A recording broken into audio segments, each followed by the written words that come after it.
Bismillahirrahmanirrahim. Innalhamdulillah nahmaduhu wa nasta'inuhu wa nastaghfiruh wa na'udzu billahi min shururi anfusina wa min sayyiati a'malina.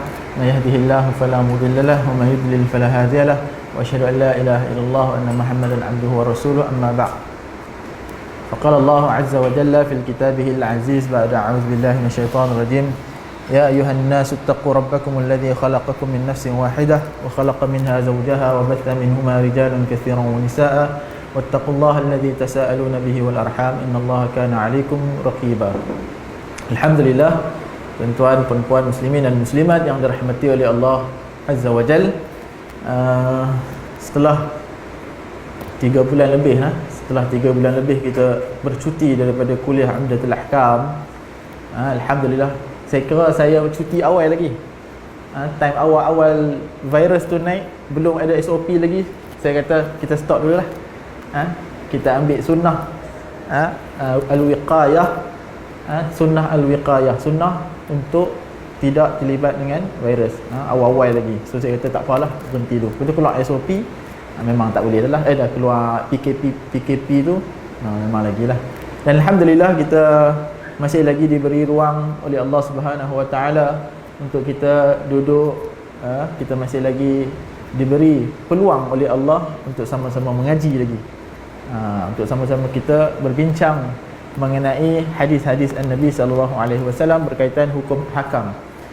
Okey, baik. Untuk makluman, kita baru habis bab solat, bab siwak habis. Tapi hari ini kita lompat kepada bab al-udhiyah, bab korban. Dia belakang-belakang sekali. Bab korban. Dia bab al-at'imah. Kalau yang daripada rumah tu buka bab belakang sikit, bab al-at'imah. Bab makan. Lepas tu bab al-ashribah. Bab al-at'imah dia ada dua bab pula bawah tu. Satu bab al-dhabihah, satu bab sembelihan. Satu bab as-sayd, bab buruan, dan juga bab sembelihan. Kemudian yang seterusnya adalah bab al-adahi, bab al-adahi, bab korban. Saya rasa sebelum ni saya nak baca dalam bab sayd sekali, bab buruan. Tapi rasa takut terlebih panjang pula, tak cukup. Bab buruan tu habis kat bab buruan je, tak sempat nak masuk bab al-adahi, bab korban.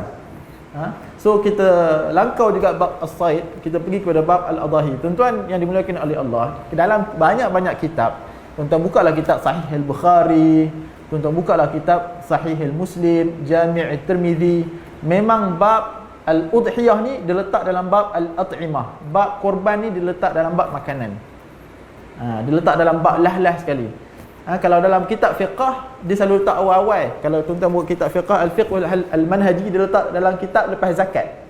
Bab zakat dia terus masuk bab al-udhiyah. Zakatul fitri dia masuk bab udhiyah terus. Senang cerita kan.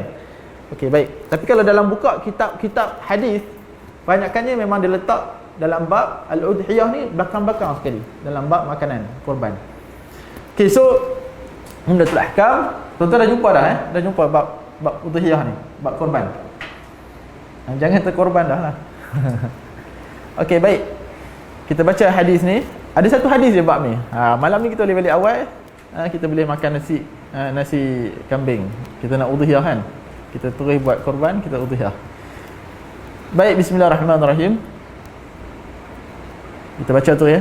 An Anas bin Malik radhiyallahu anhu qala, "Dhahha an-nabiy sallallahu alaihi wasallam bi kabshaini amlahaini aqranaini dhahabahuma biyadihi wa samma wa kabbara wa wada'a rijlahu ala sifahihima." Baik, daripada Anas bin Malik radhiyallahu anhu, khadimun Nabi sallallahu alaihi wasallam, orang yang berkhidmat kepada Nabi sallallahu alaihi wasallam selama 10 tahun, yang sentiasa bersama dengan Nabi, yang banyak meriwayatkan hadis. Kata dia, dhahhan Nabi sallallahu alaihi wasallam, Nabi telah buat udhiyah. Nabi SAW telah buat korban. Nabi SAW telah buat udhiyah. Nabi buat udhiyah dengan apa? Nabi korban dengan kabsyaini. Kabsyaini menatang apa? Kabsyaini kibash. Kita ada tokek kambing kat sini. Dia boleh terangkan. Dia belah kibash ke dia belah apa? Kabshain ni dengan 2 ekor yang kambing biri-biri. Kabshain, kibash ni adalah kambing biri-biri.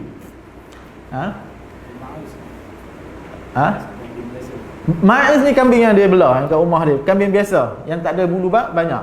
Itu ma'iz tu kambing yang biasa. Kambing gurun ke apa semua. Tapi kalau kibash ni kambing yang bulu banyak, kambing biri-biri lah, dan dia ada banyak jenis lagi nanti.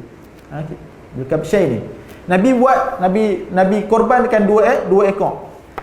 Dan apa Nabi kata? Wasamma. Dan sebelum Nabi sembelih, Nabi samma ni tasmiyah, Nabi baca bismillah. Bismillah. Kemudian Nabi buat apa? Wakabbar. Dan Nabi takbir. Para ulama kata berapa kali? 3 kali takbir. Ataupun takbir yang seperti mana kita takbir. Takbir ni banyak sirah. Banyak sirah. Sirah Malaysia buat Malaysia lain. Sirah dekat Saudi lain. Dia ada banyak riwayat. Dan istahsanahul ulama. Para ulama kata tidak ada masalah dalam riwayat ataupun dengan tambahan-tambahan lafaz-lafaz takbir. Kemudian wa wada'a rijlahu ala sifahihima, dan Nabi sallallahu alaihi wasallam letakkan kaki dia ke atas tengkuk. Sifahihima tu tengkuk dia. Nabi letak kaki dekat tengkuk, kemudian Nabi sembelih. Okey, dekat hadis ni ada faedah yang besar. Yang pertama ialah Nabi SAW berkorban dengan kambing. Nabi SAW berkorban dengan kambing.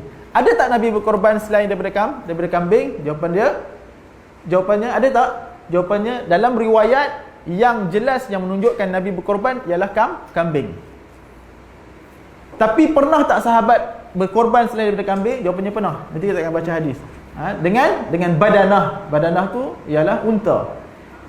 Dan juga dengan al-baqarah, dengan lembu pun pernah para sahabat, dan dijadikan 7 bahagian. Nanti kita akan bincangkan. Okey, baik. Dan Nabi SAW, faedah yang kedua, itu faedah pertama. Sebab itulah kata para ulama, yang manakah yang paling afdal untuk dikorbankan, adakah unta ataupun lembu ataupun kambing? Maka para ulama kata, kalau kita buka dalam kitab Al-Fiqh Al-Manhaji, dia akan kata yang pertama ialah al-badanah, iaitu unta. Yang paling afdal unta. Yang kedua ialah lembu. Yang ketiga barulah kambing. Yang keempat ialah ayam. Ayam boleh ke? Ayam tak boleh. Dia mestilah minat al-an'am. Jangan tanya, Ustaz, boleh tak kita, saya ni tak ada duit, jadi saya nak korbankan arnab saya. Boleh tak? Dia tak boleh. Arnab bukan an'am. An'am ni ialah ternakan, binatang ternakan berkaki 4 yang ni lah yang dia boleh buat. An'am itulah musamma al-an'am. Boleh tak saya korbankan saya punya apa lagi? Kancil, saya ada kancil banyak. Jawapannya tak boleh. Dia bukan, walaupun diternak, saya ada ternak, tapi itu bukan musamma al-an'am. Al-an'am ni ialah unta, lembu ataupun sama macam lembu. Yang sama jenis lembu, banyak jenis lembu lah. Macam-macam lembu ada, dan segala jenis mak nenek lembu boleh. Dan juga kambing. Yang paling bawah sekali adalah kambing. Bawah daripada kambing tak boleh. Yang paling afdal kalau dalam kita buka kitab fiqh lah, yang pertama ialah unta, yang kedua ialah lembu, dan yang ketiga ialah kambing.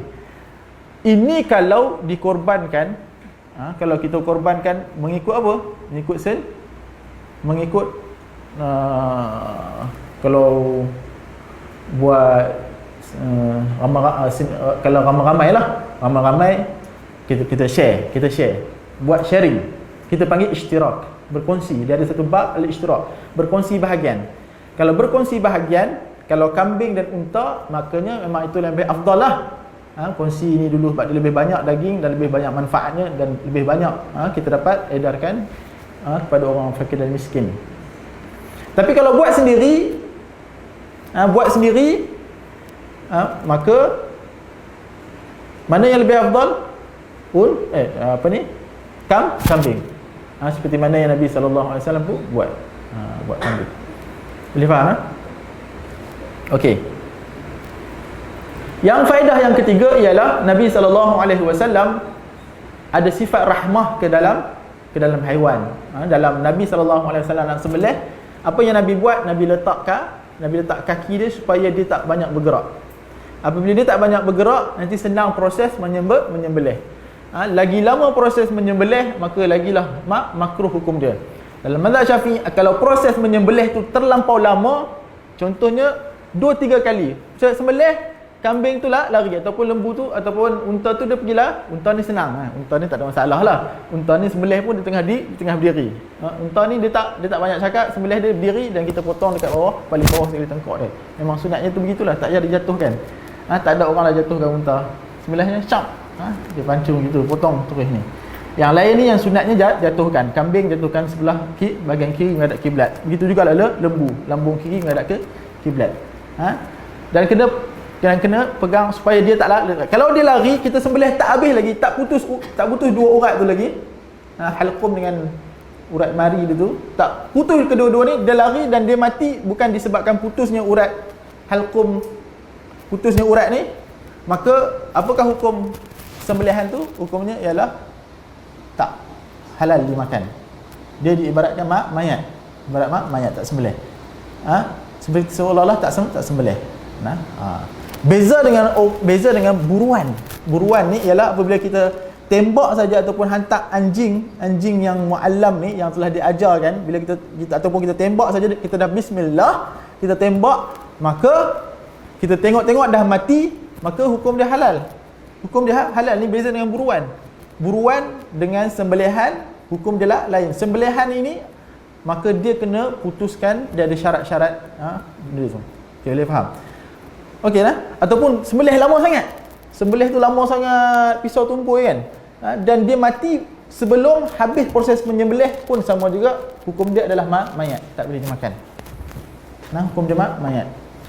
Sebab itulah kena betul-betul letak kaki dan sembelih. Lagi cepat proses menyembelih, lagilah ihsan. Lagilah terbaik di dalam ni. Okey, baik. Hadis yang next ada lagi ke? Satu hadis je kan? Dalam Umdatul Ahkam ada satu hadis ni sahaja yang dinyatakan oleh muallif. Habis, boleh balik dah. Oleh kerana satu hadis, maka saya nak buka kitab Jami' At-Tirmidzi. Tuan-tuan dengar lah kalau tak ada kita buka, ataupun kalau ada phone boleh buka phone.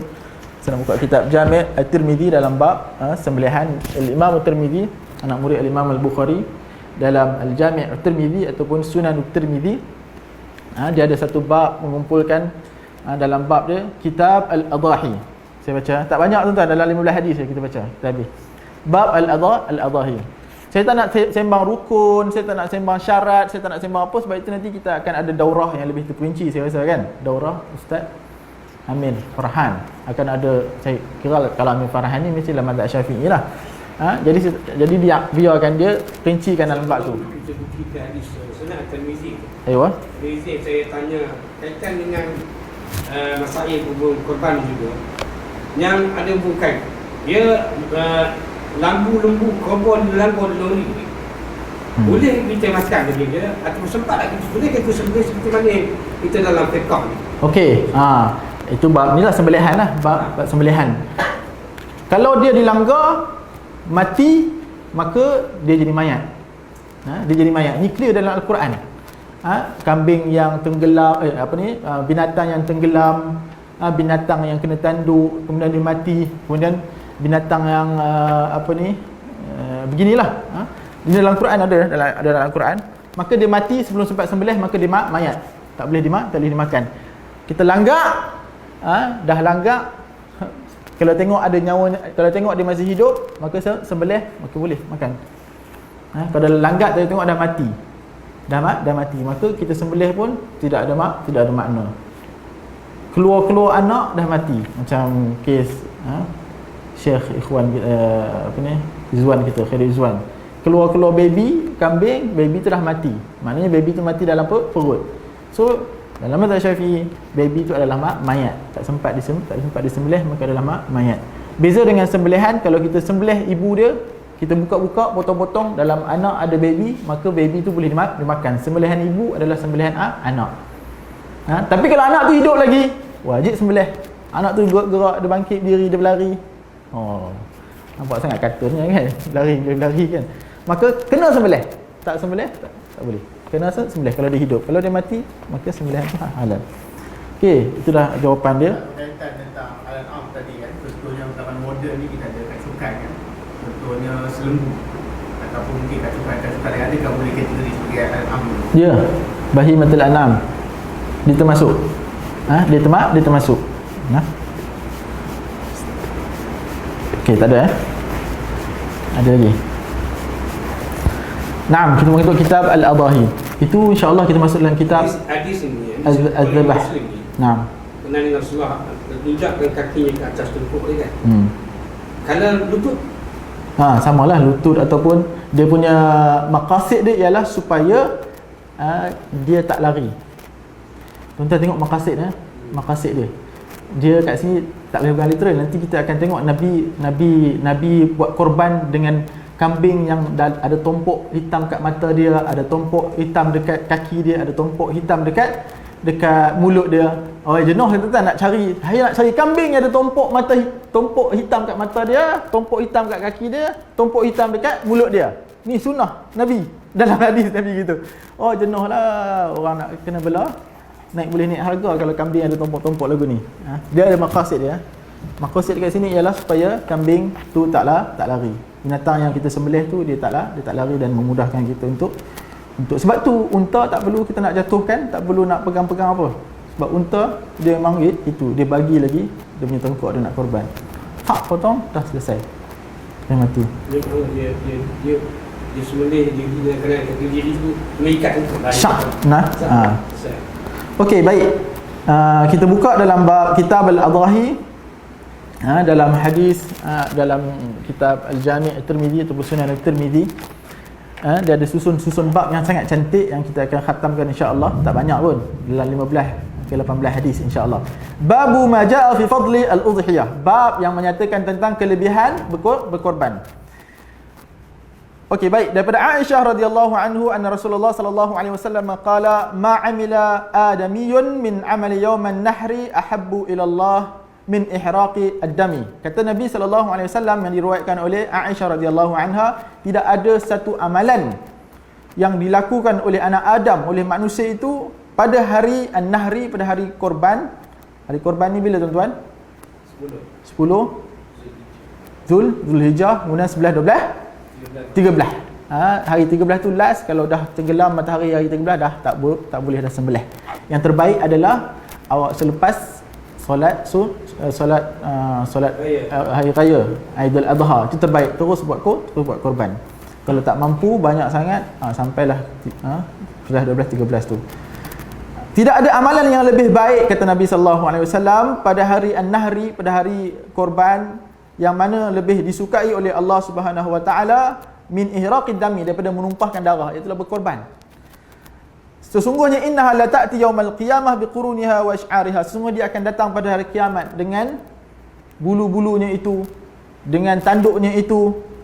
Dan kata Nabi sallallahu alaihi wasallam, wa inna dama la yaqa'u min Allah bimakanin. Sesungguhnya darah yang tumpah itu ketika kita menyembelih haiwan, dia akan sampai kepada Allah Subhanahu wa taala. La yaqa'u min Allah, dia akan sampai darah yang kita tengok tu, sembelihan tu, maksudnya pahala tu sampai kepada Allah sebelum darah tu jatuh ke bumi.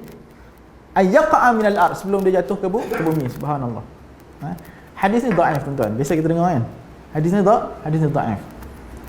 Kerana ada perawi yang bernama Sulaiman bin Yazid. Kata Az-Zahabi, dia kata perawi ni adalah wahin, perawi ni adalah lemah. Tetapi hadis ni diriwayatkan oleh Al-Hakim An-Naisaburi di dalam kitab Mustadrak dia, dan Hakim dia kata sahih hadis ni. Sahih. Tetapi Al-Imam Az-Zahabi dia ta'liq, dia buat ulasan, dia kata apa? No. Dia khilaf dengan Al-Imam Al-Hakim An-Naisaburi. Dia kata ini penting, sebab kalau kita baca kitab Al-Mustadrak, kita kena baca ta'liq Al-Imam Az-Zahabi. Sebab kitab Al-Mustadrak, walaupun nama dia mengumpulkan hadis-hadis atas syarat Bukhari dan Muslim, namun kita kena faham kitab Al-Mustadrak dia tak sempat untuk dia nak tangkih, dia tak sempat. Dia mati awal sebab dia buat kitab Mustadrak pun umur dia dah 70 lebih. Kemudian dia meninggal sebelum dia sempat, dia siapkan, tapi hanyalah dia tak sempat nak buat penambah baikan, nak keluar hadis-hadis. Jadi bahagian yang terawal kitab Mustadrak adalah Baik, bahagian-bahagian seterusnya ada hadis yang mungkar, ada hadis yang sangat lemah, yang tidaklah menepati syarat-syarat Sahih Bukhari dan Muslim pun. Sebab tu kita kena baca, tengok ta'liq komen al-Imam Az-Zahabi. Imam Az-Zahabi kata apa? Hadis ni dhaif. Namun demikian tuan-tuan, hadis ni dhaif menurut para ulama, tetapi di dalam bab fadail al-a'mal, dalam bab fadail al-a'mal, targhib wa tarhib, boleh ke amal dengan hadis dhaif? Jawapannya boleh.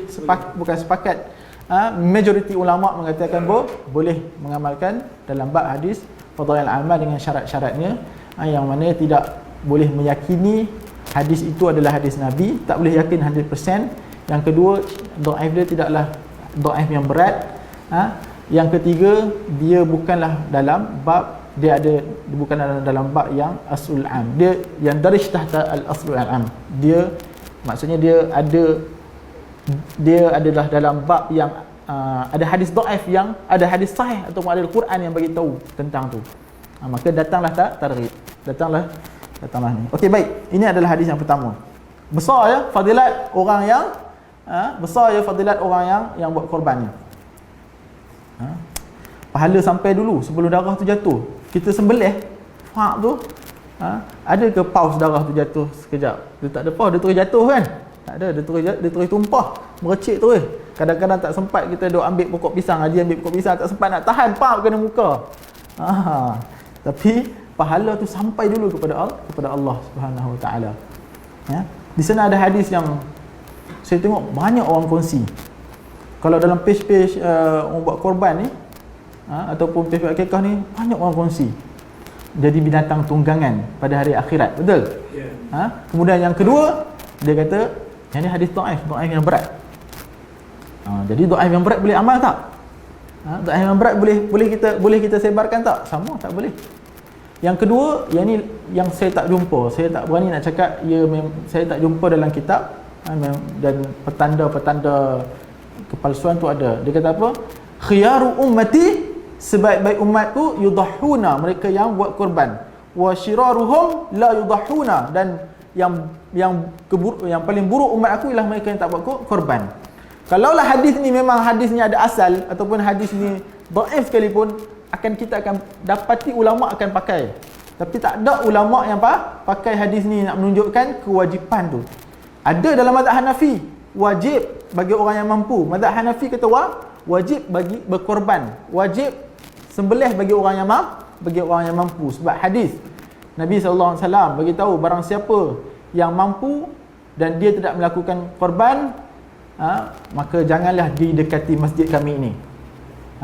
Man lahu si'atan fala yudahhi fala yuqarribanna masjiduna hadza aw kama qala. Siapa yang ada si'ah, kemampuan dalam duit tetapi dia tak mau korban, Nabi kata jangan dia dekati masjid kami. Maka Abu Hanifah pakai hadis ni, dia kata wajib bagi orang yang mampu. Majoriti ulama mengatakan sunat sahaja. Sunat muakkadah bagi yang mampu. Bagi yang tak mampu, bagaimana? Adakah soalan? Nanti kita akan masuk bab ishtirak ni, dalam bab berkongsi. Ada dalam bab ni. Okey, hadis yang seterusnya dalam bab ma jaa fi al-udhiyah bi kabshain. Hari ni dengar je lah ya. Tak apa, kita ambil ni. Bab yang menyatakan udhiyah bi kabshain. Ini yang hadis yang kita dah baca tadi. Dalam Jami' Tirmizi dia letak bab ni, bab dia kata bab dalam menyatakan Nabi SAW melakukan udhiyah, melakukan korban dengan 2 kambing biri-biri. Ni dah bab dalam Umdatul Ahkam. Jadi kita langkau. Yang ketiga, bab ma jaa fil udhiyah 'anil mayyit. Okey. Ni seronok ni tuan-tuan. Bab dalam melakukan korban bagi orang yang mati.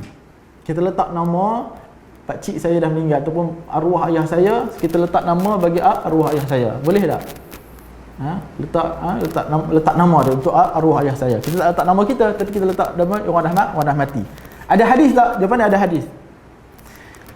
Daripada Ali radhiyallahu anhu, katanya annahu kana yudahhi bi kabshaini ahaduhuma 'anil Nabi sallallahu alaihi wasallam. Ali radhiyallahu anhu kana yudahhi bi kabshain. Nabi Ali radhiyallahu anhu, dia buat korban dengan 2 ekor kambing biri-biri. Ahaduhuma 'anil Nabi. Satunya adalah khusus untuk Nabi. Ini lepas Nabi wafat lah ni.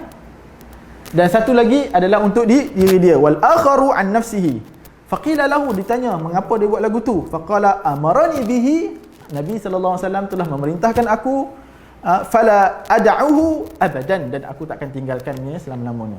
Okey. So kat sini boleh tak? Lepas ni pakat korban, kita niatkan untuk bukan setakat orang yang meninggal, arwah mak kita, arwah pak kita, tetapi saya niatkan untuk Nabi. Saya niatkan untuk Nabi. Boleh ke? Jawapannya tak boleh. Pasal apa tak boleh? Hadis ni dhaif. Kena ingat. Hadis ni adalah hadis yang dhaif. Dan kata Imam Tirmizi selepas mendatangkan hadza hadithun gharibun la na'rifuhu illa min hadis syarif. Hadis ni adalah hadis yang gharib. Kalau Imam Tirmizi kata macam ni, hadza hadithun gharibun la na'rifuhu illa min fulan wa fulan, itu petanda Imam Tirmizi nak kata hadis ni dhaif. Hadis ni adalah hadis dhaif. Hadis yang dhaif tidak kami ketahui melalui jalan syarif, satu orang perawi. Maka hadis dhaif. Adakah ini dalam bab fadail amal? No, ini bukan bab fadail amal, ni bab hukum hakam. Boleh tak kita buat untuk orang yang dah mati? Okey. Boleh faham kan? Jawapannya, kalau buat untuk khusus untuk orang yang mati dalam mazhab Syafi'i, dalam mazhab Syafi'i, la yasih, tak boleh. Wa anna laysa lil insan illa ma sa'a, kata dalam al-Quran. Sesungguhnya manusia itu tidak akan dapat pahala ataupun dapat dosa melainkan apa yang dia usahakan. Ini dalam mazhab Syafi'i, al-mu'tamad dalam mazhab Syafi'i. Ada ashabus Syafi'i kata boleh. Majoriti kata boleh. Majoriti kita boleh untuk buat untuk si mati. Tapi bukan based on hadis ni. Ada hadis lain kita akan bincang. Nabi sallallahu alaihi wasallam, adalah hadis yang sahih. Nabi korbankan, kemudian Nabi selepas Nabi korbankan, Nabi doa, taqabbalallahu minni wa ali baiti wa ummati Muhammad sallallahu alaihi wasallam. Moga Allah terima korban ini dan untuk ahli aku dan juga umat Nabi Muhammad sallallahu alaihi wasallam. Allahu akbar. Allati lam yudhi, yang mana mereka tak buat korban. Nabi doakan untuk umat dia sendiri. Nabi doakan untuk umat dia sendiri. Okey, tetapi yang menjadi masalah ialah bila kita buat khusus untuk si fulan, untuk satu orang mati tu. Ini jadi masalah. Kalau kita niatkan untuk keluarga aku, sama ada termasuk yang mati ataupun yang tak mati, maka ini tidak ada masalah. Niatkan pahala, bukan kongsi nama. Kongsi nama tak boleh. Ustaz, saya tak ada duit banyak, jadi saya kongsikan saya dengan adik saya seekor kambing, dua nama. Boleh tak? Saya top up 300, adik saya top up 300. Boleh ke tak? Di mana tak boleh? Kalaulah boleh, akan mendahului kita ni sahabat Nabi sallallahu alaihi wasallam. Mereka adalah orang yang paling nak buat amal kebajikan. Tapi oleh kerana ada ramai orang miskin pada zaman Nabi, ada tak riwayat yang mereka kongsi satu ekor kambing, dua nama? Jawapannya tak ada. Maka dalam bab al-ibadah dia tawakuf sehingga adanya datang dalil. Maka jawapannya ijma', dinukilkan ijma' sepakat bahawasanya kambing tak boleh untuk dua nama. Ataupun satu bahagian unta, satu bahagian lembu tak boleh letak dua nama. Jadi ustaz, macam mana? Saya tak ada banyak duit, saya nak buat juga dengan abang atau adik saya. Kena letak satu nama, abang atau adik niatkan untuk dia hadiah. Contohnya saya bagi ni 300 top up hadiah. Buatlah apa yang kamu suka. Kalau hadiah ni buatlah apa yang kamu suka kan. Tapi okey, saya nak buat, kalau saya nak buat korban, okeylah. Lantaklah dia kata hadiah, aku tak buat korban, aku buat beli benda lain. Beli handphone baru keluar, iPhone 6. Dia boleh marah tak? Tak boleh marah dah, dia kata dia niatkan hadiah. Kurang ajar punya adik, aku bagi untuk buat korban, dia buat. Dah kamu kata hadiah. Tapi itulah hukum dia. Hadiah. Maka bolehlah. Tapi kalau beli dua nama untuk memiliki satu ni, maka tak boleh. Kalau dia bagi hadiah, hadiah, dia tasarrafu ma syaa. Dia boleh nak tasarruf apa-apa yang dia suka. Kalau dia tasarruf untuk korban, maka kemudian tetapi bila dia korban, dia niatkan untuk ramai orang, maka dibolehkan. Okey. Kalau ada soalan tu kena catat ya. Ni bab ni Ini bab ialah untuk mayat. Jawapannya, khulasah dia boleh tak untuk Nabi, kita buat korban untuk Nabi? Jawapannya tak boleh. Ada sebahagian yang memang buat sebahagian orang yang memang dikorbankan untuk Nabi. Dikorbankan untuk Nabi pakai hadis ni. Jawapannya tak, Hadis ni dhaif, tak boleh. Bab ma jaa ma yustahabbu min al-adahi, bab dalam menyatakan apa yang mustahab, apa yang sunat pada binatang korban. Daripada Abi Sa'id Al-Khudri katanya, dah Rasulullah sallallahu alaihi wasallam bi kabshin aqran fahil. Nabi sallallahu alaihi wasallam telah buat korban dengan kibash. Dalam banyak hadis semua Nabi akan korban dengan kibash. Aqran yang ada punya tanduk yang fahil, sempurna tubuh badannya, gemuk yakulu fi sawadin, ni saya kata tadi ni, yang mana pada mulut dia ada tumpuk hitam, kemudian wa yamshi fi sawadin, kemudian pada kaki dia juga ada tumpuk hitam, wa yanzuru fi sawadin, kemudian dia pun melihat ada tanda hitam, mata dia pun ada tanda hitam. Ustaz, saya nak cari jugalah kambing yang lagu ni. Jawapannya ini bukan rasul yang menyatakan ini bukan rasul sunnah. Sama macam kes Nabi kahwin dengan Aisyah radhiyallahu dengan Khadijah radhiyallahu anha sedangkan umur Nabi 25. Saya nak kahwin juga umur saya 25. Adakah ini kita panggil sunnahnya memang kena ikut tarikh tu, semua waktu tu? Rupanya kita katakan tidak. Okay, next hadis dia, bab ma la yajuzu anil minal adahi, bab yang tidak dibolehkan daripada udhiyah. Bab yang tidak dibolehkan kambing ataupun binatang-binatang yang tidak dibolehkan udhiyah. Kata Nabi SAW daripada Barra bin Azib rafa'ahu dengan memarfu'kan, mengangkat kepada Nabi SAW. Nabi kata apa? La yudahu bil arja bayyin. Nabi SAW kata apa? Tidaklah boleh untuk buat korban arja bi al arja dengan binatang yang cacat, yang jelas, bayyin, binatang yang cacat jelas. Wala bil aura'i bayyin auruha, yang mana contohnya al-aura' ni dia buta mata sebelah dia, yang jelas-jelas buta. Jelas-jelas buta. Kalau kita pun tengok macam buta, macam tak buta. Kenapa sebelah warna mata dia lain macam warna dia biru? Kenapa ni? Maka tidak ada masalah. Ini jelas-jelas buta. Wala bil maridah bayyin mardaha, dan dia jelas sakit dia. Nampak terbatuk-batuk, nampak termuntah-muntah, atau kambing ni kena corona ke? Kambing ni kena corona ke? Tengok jelas sampai kurui badan dia, sampai tak larat nak makan, jelas memang jelas sakit, ataupun tumbuh kudis kat badan dia yang jelas-jelas nampak sakit, maka tak boleh untuk dibuat korban. Kalau sekadar batuk-batuk je kambing 2-3 kali batuk, Ustaz. Tu tengok tak batuk dah ni. Tengok Ustaz duduk, lepas tu sihat balik, dia duduk tu gamaknya dia rindu ke kat family dia. Dah ambil awal kan kambing. Memang sunatnya ambil awal, letak dekat tempat yang tak sembelih, nak syiar. Rindu tak lalu nak makan, lepas sehari lalu balik makan. Gamaknya dia rindu dekat pakwa dia kot, ataupun dekat makwa dia. Itu tidak ada masalah. Itu tak bayyin. Wala bil ajfa' allati la tunqa, kurui kering nampak tulang. Al ajfa' yang kurui kering nampak tulang, yang tak ada daging. Soalah jugalah. Sebelah-sebelah lagi, alah tulang dia, lagu mana nak bagi? Tulang dia. Ni pun tak boleh. Okey, baik. Seterusnya, bab ma yukrahu minal adahi, bab yang mana dimakruhkan. Kalau ini tak boleh. Yang kata tadi, bab tadi yang jenis 4 benda yang disebutkan ini tak boleh, tak sah untuk dibuat dengan. Yang ni bab makruh pula. Makruhnya kata Ali bin Abi Talib. Kalau kenakan dari yang muslim ni, ada cacat telinga dia. Haji ada bab dia. Bab ma yukrah ni. Ni bab hadis dia. Jawapan dia. Haji ni dia advance, dia boleh nampak bab tu mari dulu. Hadis tu susun. Maknanya Haji punya pemikiran ni macam Imam Tirmizi dah. Haji Hashim dia.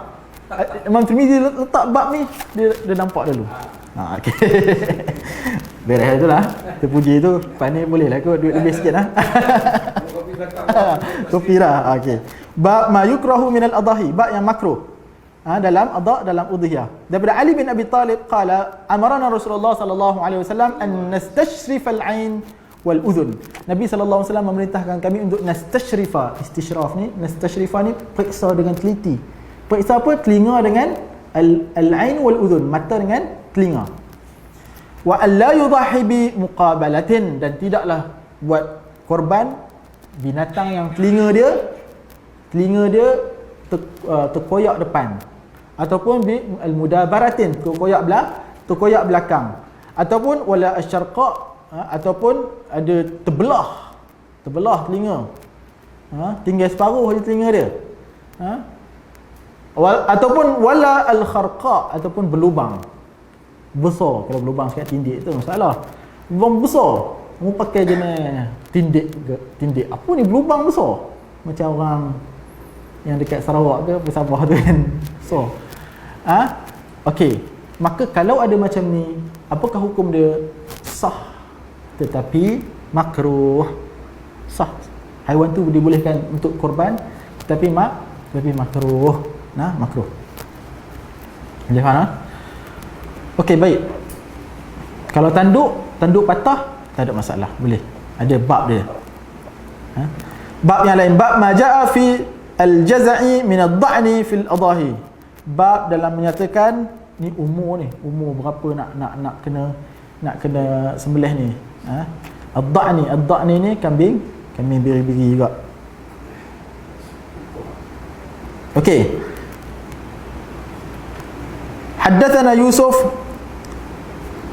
daripada Abi Kibash qala jalabtu ghanaman jad'an. Dia kata apa? Aku bawa ghanaman jad'an ni, aku bawa satu ekor kambing yang jazak. Jazak ni tuan-tuan ada perbahasan ulama, sebab tu nanti ada khilaf. Jazak ni apa? Ada dalam mazhab Syafi'i, jazak ni ialah kambing biri-biri yang setahun ataupun dah nak masuk 2 tahun. Ta'ana fi sanatin.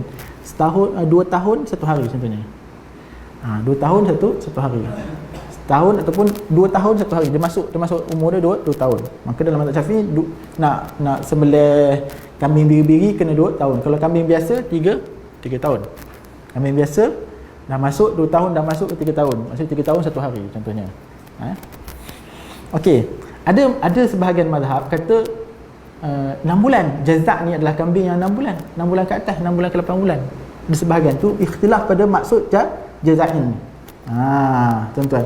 Tapi dalam mazhab Syafi'i dia bagus, dia kata umur 2 tahun, ta'ana fi sanatain, dia masuk umur 2 tahun, ataupun dia dah gugur gigi depan dia tu, walaupun tak cukup setahun. Elok. Tuan-tuan cepat-cepat gugurkan gigi depan dia, boleh jual laju. Sebab apa? Kambing biri-biri ni dia cepat membesar. Dia cepat besar nak bandingkan dengan kambing kambing biasa. Kambing ni banyak tuan-tuan nama dia. Kambing biri-biri ni kita panggil kibash, ataupun ghanam juga kambing biri-biri tuan-tuan, ghanam kambing biri-biri. Kharuf juga kambing biri-biri yang jantan. Tuan-tuan, sebab tu saya kata ada orang tanya kami, saya ni tak pandai bahasa Arab. Ini faedah lughawiyah. Saya ni tak pandai bahasa Arab. Tapi ustaz saya suruh doa hafal Quran, saya suruh doa hafal hadis. Apalah ustaz ni? Saya jawab kata, itulah kita panggil tariqah untuk belajar bahasa Arab dengan mudah. Kita dapat kalimat dengan banyak, dengan hafal Quran, dengan hadis. Kalau kita hafal bab sembelihan ni, kita akan jumpa banyak kalimat-kalimat kambing yang banyak digunakan. Dha'ni, al-kibash, semua tu kambing biri-biri dan jenis dia berlainan. Ada yang kambing betina panggil lain, jantan panggil lain, semua tu kita akan dapat kalau dengan menghafal hadis. Okey, cerita dia ialah Abi Kibash ni dia kata apa? Nama dia pun dah Abi Kibash kan. Aku bawa kambing ni pergi ke Madinah, kemudian aku nak jual. Tak ada orang nak beli. Dia kata falaqitu, dia kata fakasadat alayya, tak ada orang nak beli. Maka aku jumpa Abu Hurairah. Abu Hurairah kata apa? Sami'tu Rasulullah sallallahu alaihi wasallam yaqul ni'matul udhiyah al-jaz'u min ad-da'ni. Al-jaz'u min ad-da'ni. Sebaik-baik haiwan untuk dikorbankan adalah al-jaz'u min ad-da'ni. Adalah kambing biri-biri yang dah masuk 2 tahun. Ni kalau inilah. Ataupun yang dah gugur gigi depan dia, maksudnya dah dewasa. Dah masuk 2 tahun. Sebaik-baiknya. Lepas tu apa yang berlaku? Pakat beli kambing ni. Kalau istilah kita hari ni, kalau kita kata tunggang agama. Kopi, buat kopi, letak kopi sunnah. Dalam dia ada habatus sauda. Nabi kata apa? Sebaik-baik habatus sauda syifaa'un likulli da'. Tunggang agama. Ya itu tunggang lah. Pasal dia nak jual, yang mana dia campur macam-macam, kita pun tak tahu benda tu boleh memanfaatkan ke tak. Tidak ada kajian dan sebagainya. Tapi yang ini memang hadis lah. Ini bukan tunggang. Yang ini bukan tunggang. Yang ini gunakan hadis. Gunakan hadis pada tempat dia. Boleh nah? Hadis ni ada perbahasan, ada yang kata ada perbahasan yang kata tak. Namun ianya dipakai oleh kerana ada riwayat-riwayat yang lain yang menguatkan. Okey, bab ma jaa fi al-ishtirak fil udhiyah. Bab dalam menyatakan ishtirak, perkongsian ni. Ni boleh berkongsi tak ni? Boleh berkongsi ke tak ni? Okey. Daripada Iqramah an Ibnu Abbas qala kunna ma'a Rasulillah sallallahu alaihi wasallam fi safarin fa hadara al-adha. Kami, kata Ibnu Abbas ni hadis tuan, dalam bab ishtirak ni ada dua hadis yang masyhur, tuan-tuan kena ingat. Satu bab hadis Ibnu Abbas, satu lagi hadis Jabir. Ibnu Abbas ni hadis Ibnu Abbas. Dia kata apa? Kami dalam musafir. Kemudian kami dengan bersama Rasulullah dalam musafir, kemudian didatangkan al-adha, binatang untuk dibuat kurban. Fashtarakna fil baqarati sab'ah, dan kami berkongsi untuk satu ekor unta, bahagi-bahagikan berapa bahagian? 7 bahagian, sab'ah. Wa fil ba'iri 10, dan untuk unta 10 bahagian. Tuan-tuan pernah dengar hadis ni tuan-tuan? Lepas ni unta kita buat 10 bahagian. Boleh? Banyak sikit, kurang sikit duit kita dapat. Jangan tunggu dulu nah. jangan terus sesatkan nah. Jangan terus ikat nah. Ada hadis, ada perbincangan dia.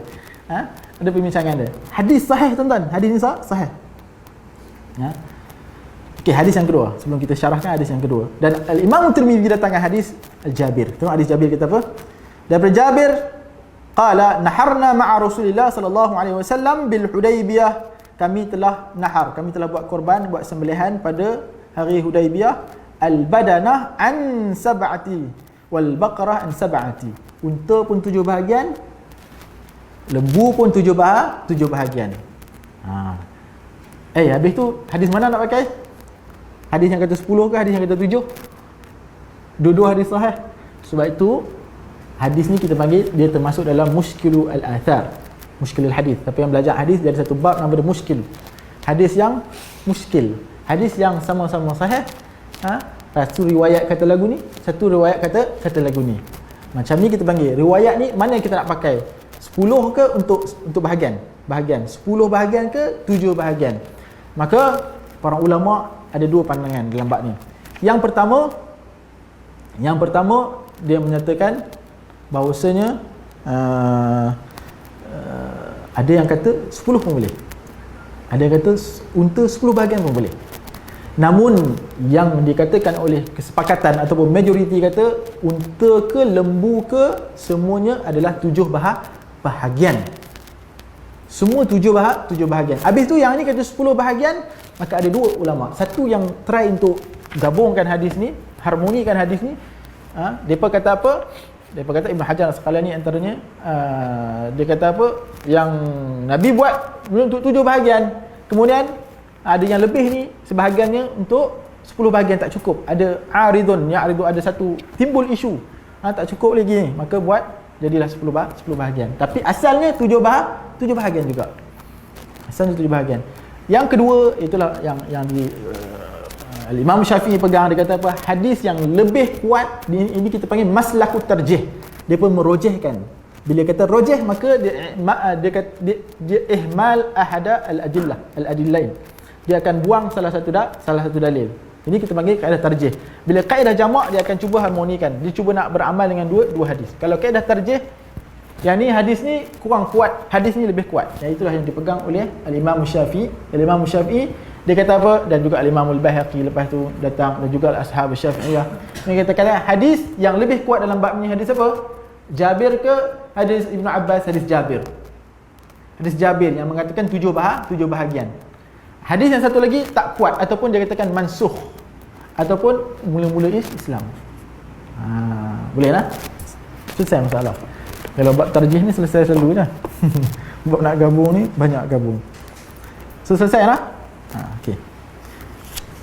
So berapa bahagian tu? 7 bahagian. Tapi ada tak ulama yang kata 10 bahagian? Rupanya ada. Antaranya al-Imam Tirmizi ni kata wa qala Ishaq, dia kata apa? Yujzi aidan al-ba'ir an asharah. Imam Tirmizi kata, Imam Ishaq berkata cukup juga untuk ba'ir, boleh juga untuk ba'ir, untuk unta ni 10 bahagian. Wahtajja bi hadis Ibn Abbas, dan dia berhujah dengan hadis Ibn Abbas. Okay, tapi kita dah selesaikan tadi kita katakan Imam Syafi'i kata hadis yang dia tarjih. Okey, baik. Bab fi ad-dhahiyah, bab dalam menyatakan ad-dhahiyah, binatang korban, bi adba al-qarni wal udhun, yang cacat tanduk dan telinga. Okey, yang cacat tanduk dan telinga. Nak habis tuan-tuan daripada Ali radhiyallahu anhu qala al-baqaratu an sab'atin qultu fa in waladat qala izbah waladaha ma'aha. Dia kata al-baqarah, lembu ni berapa bahagian? An sab'atin, daripada 7 bahagian. Maka aku pun berkata wa in waladat, kalaulah tiba-tiba ada dia lahirkan anak, sama ada dia lahir selepas sembelih atau sebelum, kata Nabi apa? Izbah waladaha ma'aha, sembelih anak dia sekali dengan mak dia tu sekali, dengan ibu dia. Sembelih dua-dua. Ini saya kata tadi, kalau ini hadis ni kata, kalau hidup maka kena sembelih. Kalau dia dah mati maka cukuplah sembelihan ibu dia. Cukup dah tu. Boleh makan, jangan ragu-ragu. Buat masak gulai, sedap gulai kambing. Lepas tu qultu fal arja', kalau aku kata kalau cacat macam mana? Boleh tak buat? Fal arja', kata Nabi qala idza balagatal mansik. Kalau cacat ni dia dah cacat dia tu bukan waktu sebelum beli, tapi cacat dia tu berlaku ketika duduk dalam tahanan nak sembelih dah. Kat mansik ni tempat nak sembelih. Dia sakit ataupun dia jatuh ke, dia patah kaki, waktu nak sembelih, waktu dalam kurungan. Waktu dalam kurungan tu. Waktu kita beli elok dah. Elok sempurna. Waktu kita nak sembelih tu 2 hari kita di situ, dia jatuh pula. Ataupun tiba-tiba dia terkena paku ke, darah ke, telinga dia apa, cacat ke, maka boleh ke tak boleh? Jawapannya boleh. Apa kata Nabi? Kata Nabi wa idza balagatil mansik, kalau dah sampai mansik maka boleh. Al-arja', cacat pun boleh. Kalau dah sampai ke tempat sembelihan. Qultu famaksuratul qarni, kalau tanduk dia terpatah, yang ni kalau sebelum belilah. Sebelum beli tengok tanduk patah, boleh tak? Jawapannya boleh. Nabi kata la ba'sa. La ba'sa ni bukan bakso lah. La ba'sa ni ini ingat lagi eja bakso. Nuzul eja nuzul. Salah pula. Okey. La ba'sa ni tak ada mengapa. Nabi kata apa? Doesn't matter. Tak pun. Umirna atau amarna Rasulullah sallallahu alaihi wasallam an nastashrifal ainan wa udhan. Kata Ali kata Nabi suruh kami periksa mata dan telinga sahaja. Kalau ada tanduk patah, hukum dia tetap makruh sahaja. Dia tak mengapa, tetap makruh. Okey. Bab ma jaa an syatil wahidah tajzi'u an ahli bait. Bab dalam menyatakan satu ekor kambing ataupun satu bahagian lah, ni semua dalam bab ni semua kambing. Sebab tu saya kata dalam perbuatan Nabi kebanyakannya kambing yang Nabi akan buat, melainkan tadi yang ramai-ramai tadi dalam al-am Hudaybiyah tu, ada dalam safar, kita ramai-ramai Nabi ishtirak, sahabat ishtirak kongsi. Kalau Nabi memang Nabi beli kambing, satu ekor kambing ataupun satu bahagian sudah membadai untuk semua ahli keluarga yang dekat rumah. Tapi ustaz, isteri saya kaya, dia nak juga buat satu bahagian, ataupun dia nak juga beli seekor kambing. Saya dah beli seekor kambing, isteri saya pun dia nak juga korban satu ekor kambing. Maka boleh tak? Boleh, janganlah bergaduh. Bukannya maksudnya hadis yang kita nak baca ni, Nabi kata satu ekor kambing dah cukup untuk satu family.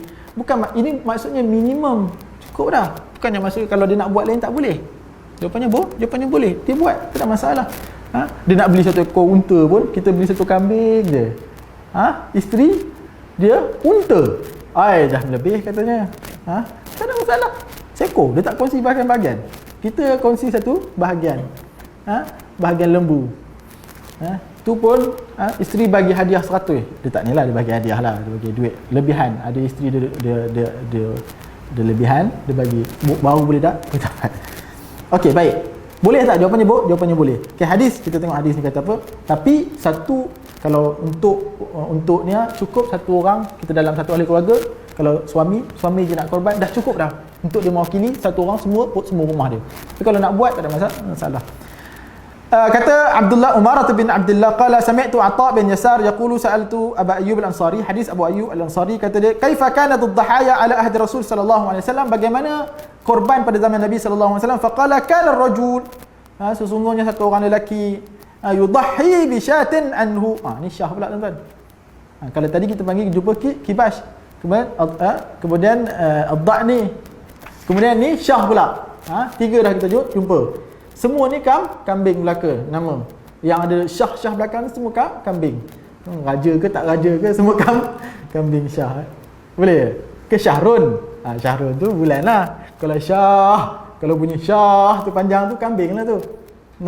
Kalau syahr, itu kalau bunyi ra tu kena bunyi betul-betul lah. Okey. Okey, dia kata bagaimana korban pada zaman Nabi? Korban pada zaman Nabi ialah satu orang lelaki, dia buat apa? Dia yudahi bi syatin, satu kambing, anhu wa an ahli baitihi, untuk dia dan untuk ahli untuk keluarga dia. Fayakuluna wa yut'imuna hatta tabahan nasu fasarat kama tara. Dia makan, kemudian dia bagi orang makan. Yakuluna wa yut'imun. Dia makan dan bagi orang makan. Kemudian fasarat, kemudian hatta tabahan nas, sehinggalah orang semua buat lagu tu, berbangga dengan buat lagu tu. Sehinggalah jadi famous, kemudian semua orang buat lagu tu. Satu family buat satu ni. Maka dah mencukupi. Sebaik-baiknya, bukan sebaik-baiknya, maka itu dah mencukupi. Satu family, satu kekak kambing. Itu pun dua ekor kambing, ikut kemampuan lah. Kalau tak mampu, tak payah buat. Tak mampu, tak payah buat. Jangan sampai nak berhutang dengan orang untuk nak buat udhiyah, tak perlu.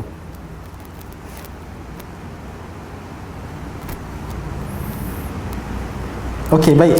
Hadis ini juga menunjukkan faedah dia ialah satu ekor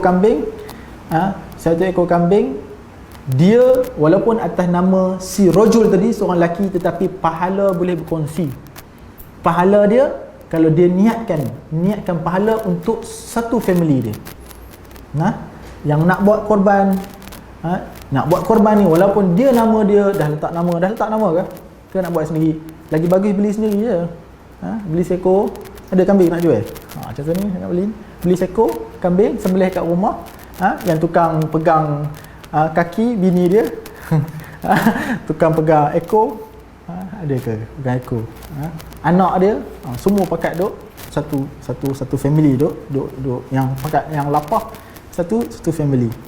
Okey, baik. Maka boleh niatkan untuk ahli family semua. Yang sama ada hidup ataupun mati, tidak ada masalah. Niatkan semua. Okey, bab ad-dalil ala anna al-udhiyah sunnah. Abirah, dalil bahawa menunjukkan bahawasanya udhiyah itu adalah sunnah.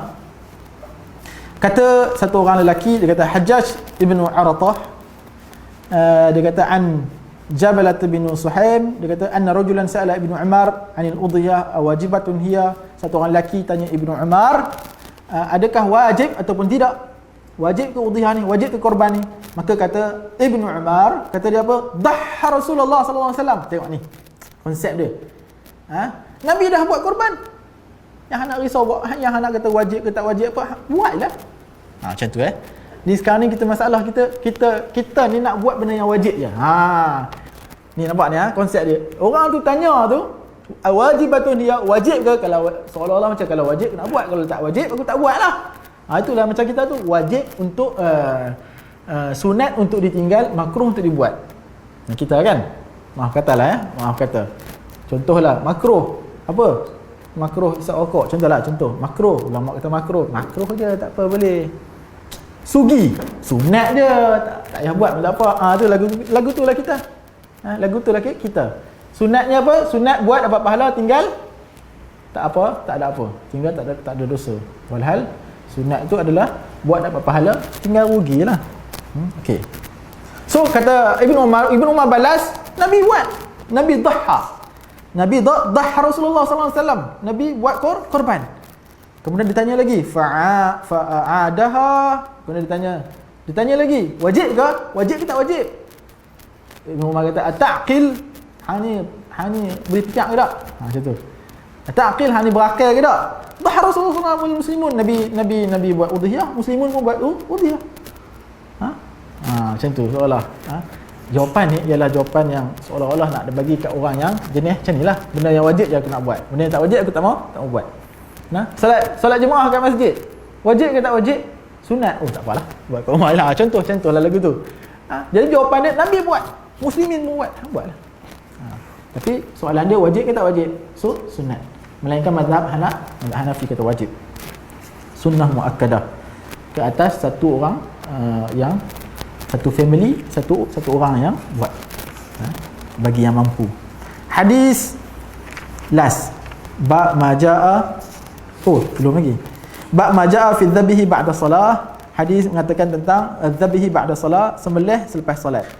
Daripada Barra' bin Azib, khatabana Rasulullah sallallahu alaihi wasallam. Nabi sallallahu alaihi wasallam berkhutbah pada yaumi nahrin, pada hari korban, faqala la yadhbahanna ahadukum hatta yusalli. Janganlah kalian sembelih sehinggalah tamat solat. Sehinggalah selesai solat. Selesai solat ni apa? Maksudnya selesai solat, kemudian dia pun lari, tak sempat, dia tak dengar khutbah, dia pun lari, dia pun sembelih. Sah tak? Jawapannya sah. Yang penting selesai solat, bukan solat tempat negeri lain kawasan dia. Kampung sebelah tak selesai solat lagi. Tak solat lagi, panjang khutbah pula. Panjang imam baca. Khutbah lepas kan. Panjang imam baca. Tak kat tempat qaryah dia tu. Iktibar dekat tempat qaryah dia tu. Dah selesai solat, dia tak dengar khutbah, dia pun berlari balik. Dia sembelih sendiri. Dia tak share dekat ni. Maklumlah musim corona ni semua nak buat sendiri kan.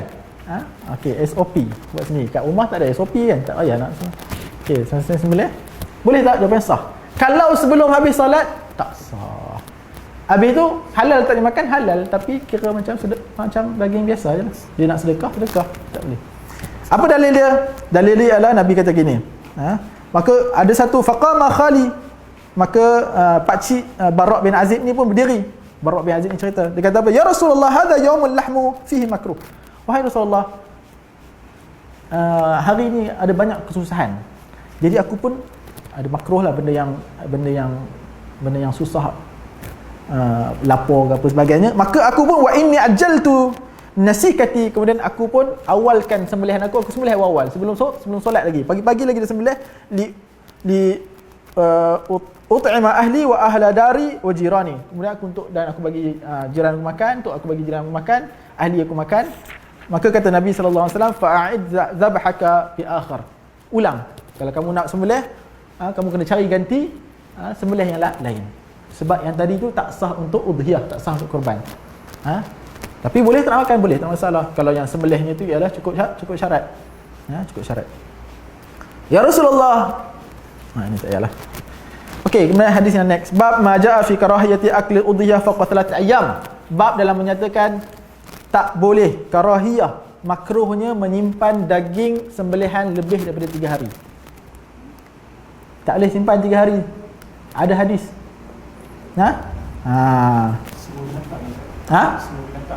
Semua binatang. Tapi sat dulu tunggu. Ada hadis. Jangan kena dengar habis-habis nah. Kalau rasa ngantuk dengar dulu. Bab dia lagu ni bab karahiyah. Hadis dia ada tak hadis? La, kata Nabi SAW, hadis sahih. Kata Nabi SAW, la ya'kulu ahadukum min lahmi udhiyati fawqa 3 ayyam. Janganlah kalian makan daging yang telah dibuat korban lebih daripada 3 hari. Fawqa 3 ayyam, lebih 3 hari. Maksudnya kalau ada lebih tu, agak-agak tak lebih, kena bagi orang. Kena bagi orang, tak boleh lebih makan 3 hari. 3 hari saja boleh simpan. Agak-agak lebih, banyak sangat orang bagi, kena bagi kat orang lain. Haji ada nak tambah? Oh tak ada. Saya baru nak masukkan pemikiran haji dekat ni. Kata Abu Isa, kata Imam Tirmizi, wa hadis Ibnu Umar hadisun hasanun sahih. Dia kata hadis sahih. Wa inna ma kana nahyu minan nabi mutaqaddaman thumma rakhasa ba'da dhalik. Awal-awal saja larangan ni. Awal-awal saja larangan ni. Kemudian Nabi bagi rukhsah. Maknanya lepas tu ada hadis lain. Awal-awal tu la'alla moga-moga orang tak banyak buat korban. Maka supaya mana daging korban tu boleh pergi banyak lagi kepada orang, maka tak boleh lebih daripada 3 hari. Bila dah banyak orang buat korban, jenuh lah kalau tak boleh makan 3 hari. Itu yang Tori Pensan tu, agak kambing nak makan 3 hari, habiskan 3 hari. Mana Haji Hashim ada masuk hospital? Dia belajar dengan Ustaz Amirul, kena habiskan 3 hari daging kambing. Dia pulun habis 3 kambing, masuk hospital, darah tinggi naik. Jawapannya tak lah. Jawapannya ini adalah awal-awal. Kemudian ada rukhsah. Apa hadis dia? Next. Imam Tirmizi letak bab ma jaa fi rukhsati fi akliha ba'da thalath. Imam Tirmizi letak bab dalam menyatakan rukhsah. Boleh. Rukhsah tidak masalah. Maksudnya jawaz. Boleh, harus. Makan daging udhiyah, daging sembelih daging korban lebih daripada 3 hari. Hadis daripada Sufyan Ats-Tsauri, daripada Alqamah, daripada Marthad bin Salman bin Buraidah, daripada bapa dia katanya qala Rasulullah sallallahu alaihi wasallam kuntu nahaitukum an luhumil adahi fawqa thalath. Aku dulu larang hampa makan daging udhiyah, daging korban lebih daripada 3 hari. Liyattasi'a dzut tawli. Sebab apa? Supaya hampa boleh ittisak, boleh bagi, untuk boleh luahkan lagi bagi untuk orang yang buat korban, bagi pada orang yang tak buat korban. Sebab orang buat korban ni dia dapat banyak. Kan? Dia 1/3 bahagian dia, 1/3 untuk hadiah, 1/3 untuk sedekah. Dia dapat 1/3 tu banyaklah untuk dia. Lagi 1/3 orang lain buat pula dapat lagi kat dia, mai dari rumah dia. Jadi supaya orang yang buat korban, daging tu supaya tak lebih 3 hari, supaya dinikan. Dibagikan supaya orang yang tak dapat, orang yang tak buat korban, dia pun dapat daging korban. Ini maksudnya liyatas'adu tawli ala man la tawla lah. Fakulu ma bada lakum wa at'imu waddakhiru. Makanlah even dah lepas 3 hari, wa at'imu, dan bagi makanlah, waddakhiru, dan simpanlah sampai 3 bulan pun tak ada masalah. Boleh. Tapi dia maqasid dekat sini ada lagi. Kalau satu tempat negara miskin memang orang buat korban tu sikit, orang buat korban tu sikit, maka maqasid dia ni kita boleh pakai supaya orang semua dapat. Dia tak bertumpu satu kampung je. Maka dia lebih untuk bagi lagi banyak. Itu dia pilih maqasid dia. Kenapa awal-awal dia lagi tu? Boleh faham. Hadis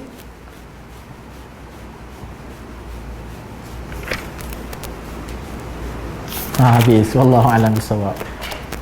Selesai 18 hadis. Lebih kurang lah. Ada saya satu langkah. Nak sanad Tirmizi ya tak. Sanad Imam Tirmizi bab al-adhahi saja. Okey. Selesailah bab hadis, tentang hadis-hadis yang menceritakan tentang al-adhahi.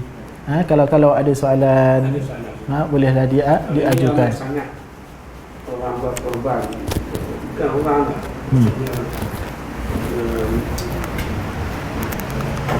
dia mengumpul kawan-kawan memanjangkan maklumat ini untuk supaya rajin berkorban atau mau berkorban di luar negara. Tak alasan orangnya di luar negara itu seperti di Myanmar, di Palestin dan sebagainya. Yang miskin, yang susah, dapat daging yang susah kan. Jadi dia hantar, dia tinggal satu grup, satu tujuan mendaftar untuk buat korban di luar negara. Okey. Jadi dalam negara ni dia tak pernah buat, saya keluar. Jadi apa komen? Okey, ada satu orang yang korban, ringkasnya dia korban luar negara. Apakah hukum korban? Ataupun dia okey. Jadi ini dalam tak boleh dalam mazhab Syafi'i. Kalau kita buka kitab Turah mazhab Syafi'i tak boleh. Tak boleh. Kalau nak pegang pandangan tak boleh ni juga susahlah. Nak pegang pandangan. Sebabnya ada, kalau kita tengok zaman sekarang ni, tapi asalnya memang korban tu kat tempat kita sendiri. Tak boleh kita korban pun bawa daging tu keluar kepada, even kita korban tempat kita, daging tu kita bawa keluar ke kawasan, bawa pergi ke KL contohnya, bagi ke orang sana. Tak boleh. Ataupun lebih lagi jauh lah, itu asal dia. Itu asal dia, tak boleh. Tapi fatwa sekarang dah tak pakai dah, tak boleh ni. Even fatwa-fatwa sebab kita tengok nanti ada maslahah dia. Ada tempat-tempat yang memang lebih memerlukan. Sebab kita dah banyak dah. Saya tak tahulah Ipoh ni. Kalau contohnya dekat Candan yang kecil tu, tempat yang kecil tu, satu masjid tu dah korban sampai 10 ekor. Yang surau kecil pun sampai 2-3 ekor lembu, kambing. Maka akan bertumpuk dekat situ sahaja. Dia dah tak dapat nak maqasid tu. Maksud daripada sembelihan tu ialah untuk nak memudahkan orang fakir miskin, nak menggembirakan mereka. Itulah maqasid dia. Korban tu, udhiyah tu.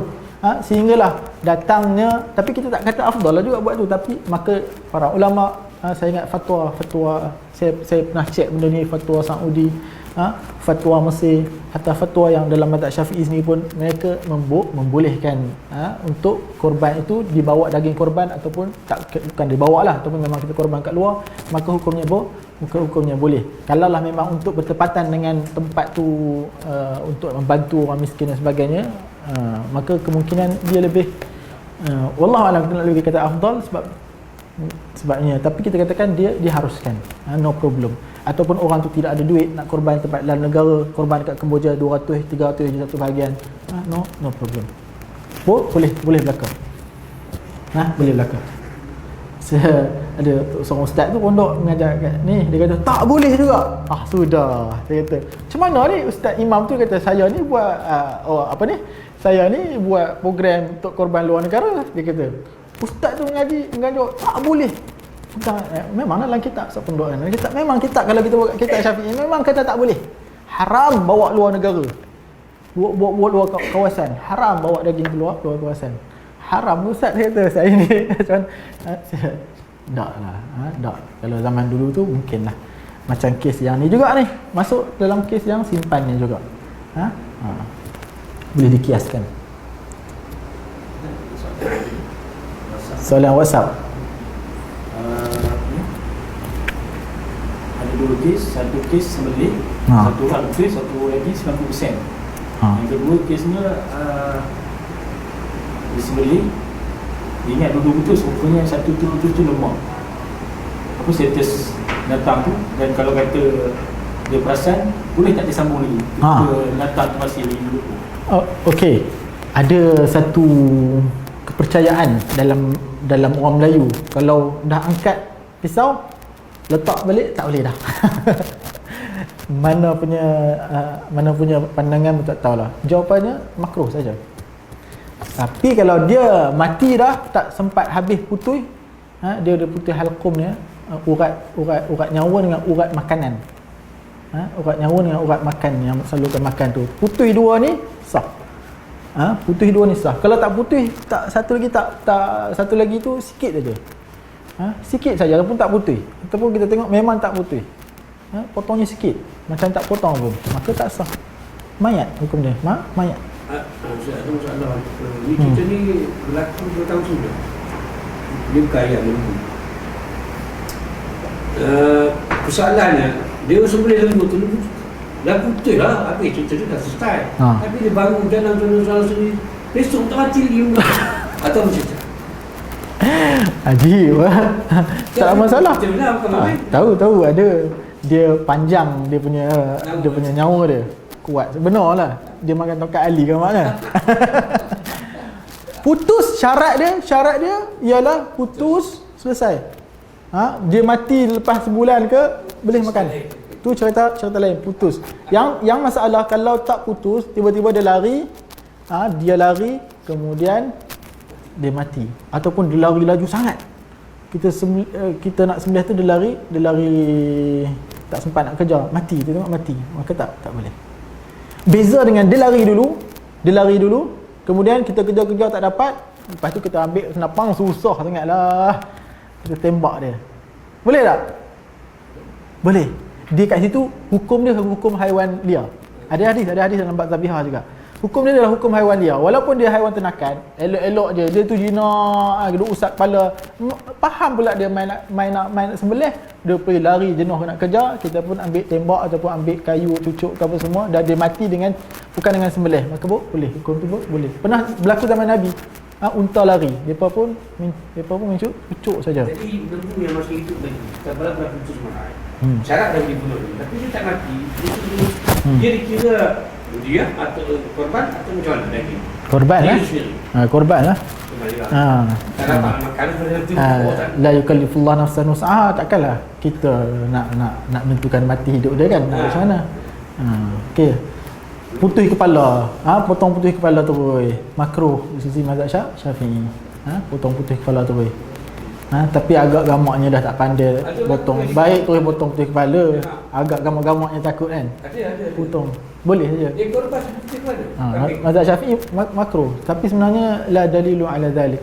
Tak ada dalil makruh. Tak masalah. Tapi makruhnya tu istinbatnya daripada benda tu nampak macam tak ihsan pada innallaha amara